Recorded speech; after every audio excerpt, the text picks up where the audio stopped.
Et coucou tout le monde, j'espère que vous allez bien. Nous sommes toujours le samedi 7 octobre. Je vais vous montrer mes 3 petites créations en pâte polymère de chez Action. Alors, j'ai fait en début de semaine ces 2 petites créations. Voilà, donc j'ai fait ce petit panda. Voilà, où je suis venue juste rajouter une petite chaîne et une petite feuille. Parce que je vais l'offrir à mon amie Marilène, car j'ai juste mis ça comme ça parce qu'elle ne le voulait pas en porte-clés. Elle voulait juste, voilà, juste le petit personnage. Et vu comme j'avais déjà mis un petit clou à œil, je lui ai dit que je rajouterais des petites breloques. Donc du coup, c'est chose faite. Voilà. Donc il ira rejoindre sa petite propriétaire, enfin sa propriétaire. Voilà. Un joli petit panda. Alors j'ai suivi un tuto pour le faire. Et franchement, pour mon premier panda, franchement, je suis vraiment satisfaite. Voilà. Les yeux, je les ai fait avec les feutres micron. Les feutres... Non, j'en ai pas là. À vous montrer. Ah, quoique... Alors, attendez. J'en ai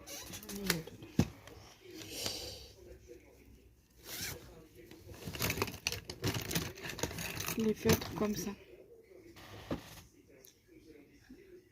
Pour le noir. Et le blanc, j'ai utilisé Posca blanc. Voilà.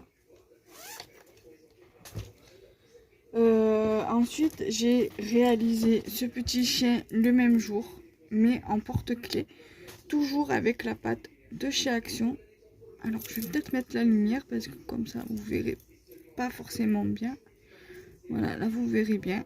J'ai utilisé les perles alphabet comme ceci, où je suis venue écrire love. J'ai mis un petit cœur et un petit papillon et un support porte-clés mousqueton comme ceci. Voilà, il est trop beau. Ça pareil, c'est mon premier comme ça que je fais, mon premier chien en fimo que je fais. Voilà, donc je suis assez satisfaite, je suis voire même très satisfaite pour ce premier voilà, pour cette première fois. Surtout avec la pâte de chez Action, parce qu'en général à chaque fois que je fais des créations avec cette pâte là, donc j'en ai sous la main avec ces pâtes là. Et en fait, ils disent pour qu'il faut 15-20 minutes, 10-15 minutes dans les instructions voilà, étrangers. Mais dans les instructions en français, ils disent faire cuire au four à 130 degrés environ 20-30 minutes. Donc du coup, moi j'ai laissé 30 minutes pour être sûr que, voilà, que ça reste pas toute molle, que la création ne reste pas toute molle. Et du coup, je suis vraiment satisfaite. Je vous remontre bien le panda de plus près, du coup. Voilà.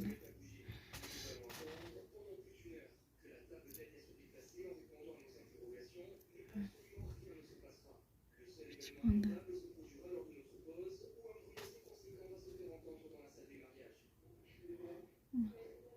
Et avant-hier, alors ça, je sais plus des tutos de qui, mais ça, c'est le tuto de Dolly Maclay. Voilà, une tortue, c'est d'un dessin animé. Alors, je crois que c'est Nemo, je suis pas sûre. Je voulais le faire une autre tortue, mais j'ai un petit peu galéré. Bon, après, j'ai pas galéré longtemps et je me suis dit, c'est bon, je vais pas me casser la tête. Je regarde s'il n'y a pas un autre tuto plus facile sur sa chaîne. Et du coup, j'ai trouvé, parce que je voulais absolument faire une tortue, donc du coup, j'ai trouvé celle-ci en tuto. Et donc, du coup, je l'ai reproduit. Voilà, ça. Il n'y a que les pattes, moi, que j'ai pas fait pareil. Parce que les pâtes comme elle avait fait elle, c'était un peu compliqué pour moi, alors du coup j'ai préféré faire simple. Et donc du coup voilà, donc je suis vraiment contente parce que pareil, pour une première fois pour faire une tortue, c'est ma première tortue que je fais et franchement je kiffe. Voilà, en général moi je fais plus des créations genre gourmandises, vous voyez, des macarons, des gaufres, attendez, en fimo quoi, fimo ou pâte polymère d'Action. Et c'est vrai que ça change quoi. En général, j'aime bien faire ce genre de création. Vous voyez, là c'est un donut mini. Là c'est un petit biscuit Hello Kitty. Là c'est par exemple des gaufres chocolat caramel quoi. Et c'est vrai que là j'ai voulu changer.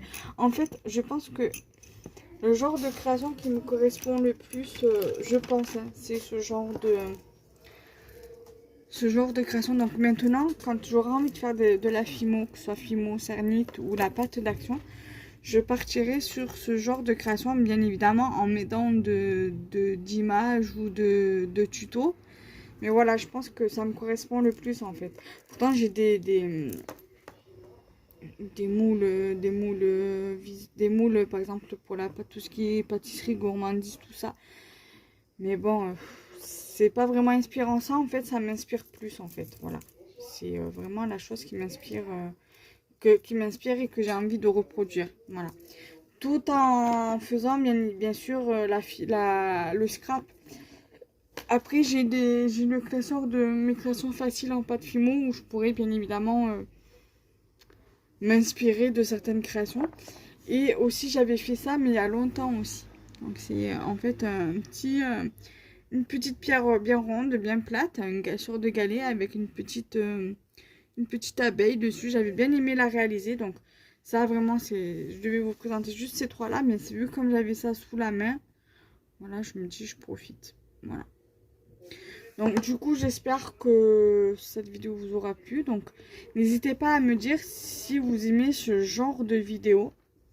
Et si c'est le cas, ben, dès que j'aurai refait des petites créas en pâte polymère, que ce soit la cernite, la fimo ou encore la pâte polymère de chez Action, n'hésitez pas et je vous remontrerai tout ça. Allez, bye bye!